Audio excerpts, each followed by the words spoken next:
Hello everyone, welcome back to this channel. In this video, I will show you the easy and clear steps on how to create new account Google Chrome in Windows 10. So how to create new account Google Chrome in Windows 10?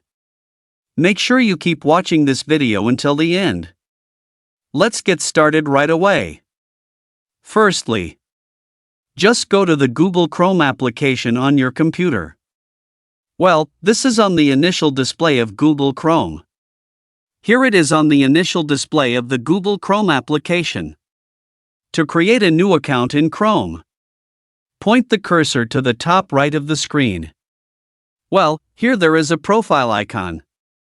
Tap this icon. Here a scrolling menu will appear. There are many choices here.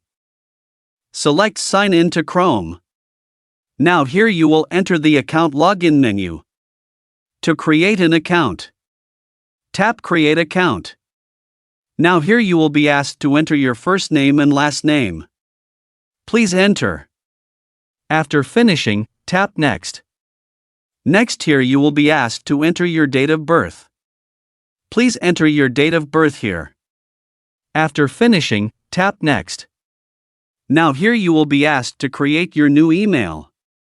Tap Create your own Gmail to create a new email. And type the email here. After finishing, tap Next. Next you will be asked to create a new password. Please type the password here and don't forget it. After finishing, tap Next. Now scroll down. And tap Yes, I agree. So that's it. The tutorial how to create new account Google Chrome in Windows 10. Thank you for watching. I hope this video is useful. See you in the next video.